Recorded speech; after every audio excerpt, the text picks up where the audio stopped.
Chapter 5. Advice from a Caterpillar. The caterpillar and Alice looked at each other for some time in silence. At last the caterpillar took the hookah out of its mouth and addressed her in a languid, sleepy voice. "Who are you?" said the caterpillar. This was not an encouraging opening for a conversation. Alice replied rather shyly, I hardly know, sir, just at present, at least. I know who I was whenever I got up this morning, but I think I must have changed several times since then." "What do you mean by that?" said the caterpillar sternly. "Explain yourself." "I can't explain myself, I'm afraid, sir," said Alice, "because I'm not myself, you see." "I don't see," said the caterpillar. "I'm afraid I can't put it more clearly," Alice replied very politely, "for I can't understand it myself, to begin with, and being so many different sizes in a day is very confusing." "It isn't," said the caterpillar. "Well, perhaps you haven't found it so yet," said Alice. "But when you have to turn into a chrysalis, you will someday, you know, and then after that into a butterfly, but I should think you'll feel it a little queer, won't you?" "Not a bit," said the caterpillar. "Well, perhaps your feelings may be different," said Alice. "All I know is, it would feel very queer to me." "You," said the caterpillar contemptuously. "Who are you?" Which brought them back again to the beginning of the conversation. Alice felt a little irritated at the caterpillar's making such very short remarks, and she drew herself up and said very gravely, "I think you ought to tell me who you are first." "Why?" said the caterpillar. Here was another puzzling question, and as Alice could not think of a good reason, and the caterpillar seemed to be in a very unpleasant state of mind, she turned away. "Come back," the caterpillar called after her. "I've something important to say." This sounded promising, certainly. Alice turned and came back again. "Keep your temper," said the caterpillar. "Is that all?" said Alice, swallowing down her anger as well as she could. "No," said the caterpillar. Alice thought she might as well wait, as she had nothing else to do, and perhaps, after all, it might tell her something worth hearing.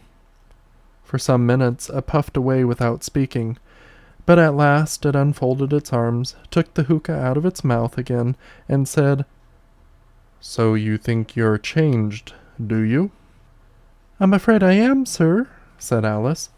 "I can't remember things as I used, and I don't keep the same size for 10 minutes together." "Can't remember what things?" said the caterpillar. "Well, I've tried to say, 'How doth the little busy bee?' but it all came different," Alice replied in a very melancholy voice.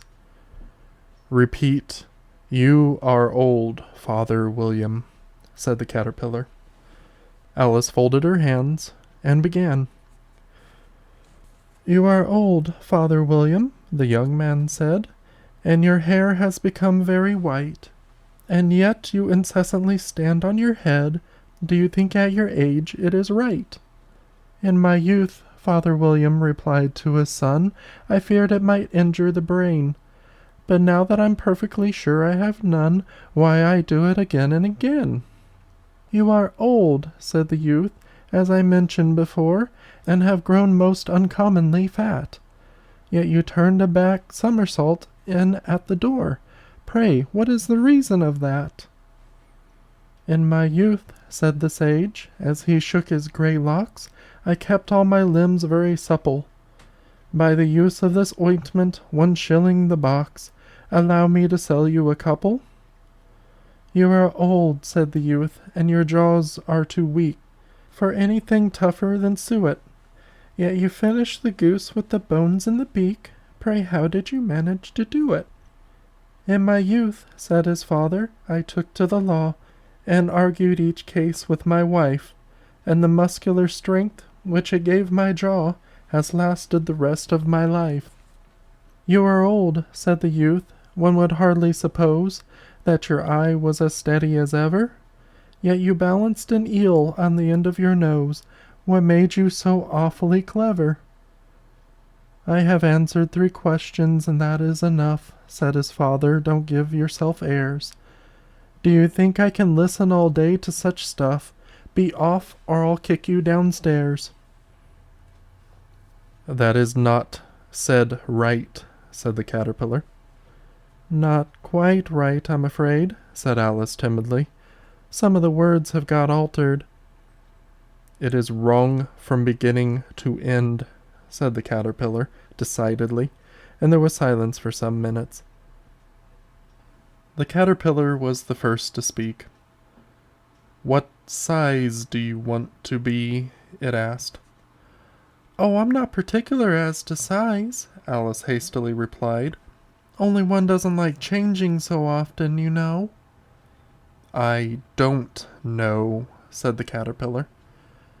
Alice said nothing. She had never been so much contradicted in all of her life before, and she felt that she was losing her temper. "Are you content now?" said the caterpillar. "Well, I should like to be a little larger, sir, if you wouldn't mind," said Alice. 3 inches is such a wretched height to be."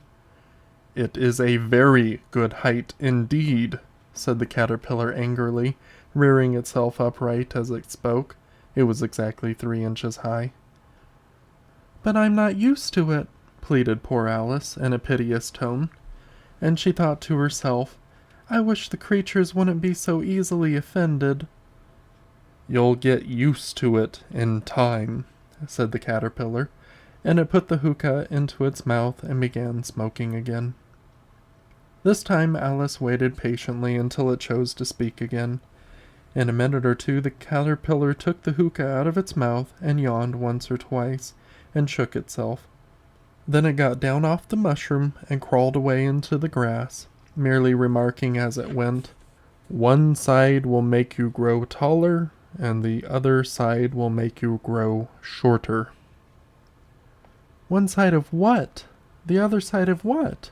thought Alice to herself. "Of the mushroom," said the caterpillar, just as if she had asked it aloud, and in another moment it was out of sight. Alice remained looking thoughtfully at the mushroom for a minute, trying to make out which were the 2 sides of it, and as it was perfectly round, she found this a very difficult question. However, at last she stretched her arms round it as far as they would go, and broke off a bit of the edge with each hand. "And now which is which?" she said to herself, and nibbled a little of the right hand bit to try the effect. The next moment she felt a violent blow underneath her chin. It had struck her foot. She was a good deal frightened by this very sudden change, but she felt that there was no time to be lost, as she was shrinking rapidly. So she set to work at once to eat some of the other bit. Her chin was pressed so closely against her foot that there was hardly room to open her mouth, but she did it at last, and managed to swallow a morsel of the left-hand bit. "Come, my head's free at last," said Alice in a tone of delight, what changed into alarm in another moment, when she found that her shoulders were nowhere to be found. All she could see when she looked down was an immense length of neck, which seemed to rise like a stalk out of a sea of green leaves that lay far below her. "What can all that green stuff be?" said Alice. "And where have my shoulders got to? And oh, my poor hands! How is it I can't see you?" She was moving them about as she spoke, but no result seemed to follow, except a little shaking among the distant green leaves. As there seemed to be no chance of getting her hands up to her head, she tried to get her head down to them, and was delighted to find that her neck would bend about easily in any direction, like a serpent. She had just succeeded in curving down into a graceful zigzag, and was going to dive in amongst the leaves, which she found to be nothing but the tops of the trees under which she had been wandering, when a sharp hiss made her draw back in a hurry. A large pigeon had flown into her face, and was beating her violently with its wings. "Serpent!" screamed the pigeon. "I'm not a serpent," said Alice indignantly. "Let me alone." "Serpent, I say again," repeated the pigeon, but in a more subdued tone, and added, with a kind of a sob, "I've tried every way, but nothing seems to suit them." "I haven't the least idea what you're talking about," said Alice. "I've tried the roots of trees, and I've tried banks, and I've tried hedges," the pigeon went on, without attending to her. "But these serpents, there's no pleasing them." Alice was more and more puzzled, but she thought there was no use in saying anything more till the pigeon had finished. "As if it wasn't enough trouble hatching the eggs," said the pigeon, "but I must be on the lookout for serpents day and night. Why, I haven't had a wink of sleep these 3 weeks. "I'm very sorry you've been annoyed," said Alice, who was beginning to see its meaning. "And just as I'd taken the highest tree in the wood," continued the pigeon, raising its voice to a shriek, "and just as I was thinking I should be free of them at last, they must needs come wriggling down from the sky. Ah, serpent!" "But I'm not a serpent, I tell you," said Alice. I'm a... "Well, what are you?" said the pigeon. "I can see you're trying to invent something." I'm a little girl," said Alice, rather doubtfully, as she remembered the number of changes she had gone through that day. "A likely story, indeed," said the pigeon, in a tone of the deepest contempt. "I've seen a good many little girls in my time, but never one with such a neck as that. No, no, you're a serpent, and there's no denying it. I suppose you'll be telling me next that you never tasted an egg." "I have tasted eggs, certainly," said Alice, who was a very truthful child. "But little girls eat eggs quite as much as serpents do, you know." "I don't believe it," said the pigeon. "But if they do, then they're a kind of serpent. That's all I can say." This was such a new idea to Alice that she was quite silent for a minute or two, which gave the pigeon the opportunity of adding, "You're looking for eggs. I know that well enough. And what does it matter to me whether you're a little girl or a serpent?"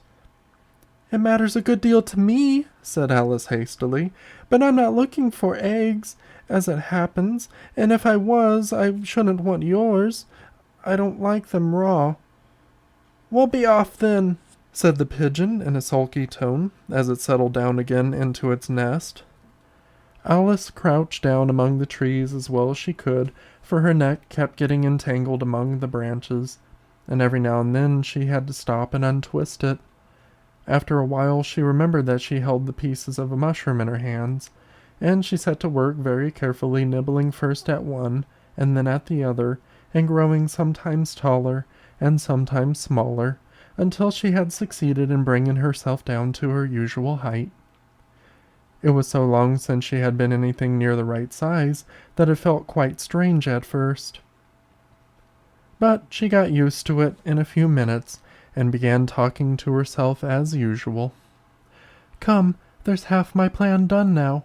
How puzzling all these changes are. I'm never sure what I'm going to be from one minute to another. However, I've got back to my right size. The next thing is to get into that beautiful garden. How is that to be done, I wonder?" As she said this, she came suddenly upon an open place, with a little house in it about 4 feet high. "Whoever lives there," thought Alice. "It'll never do to come upon them this size. Why, I should frighten them out of their wits." So she began nibbling at the right-hand bit again, and did not venture to go near the house till she had brought herself down to 9 inches high.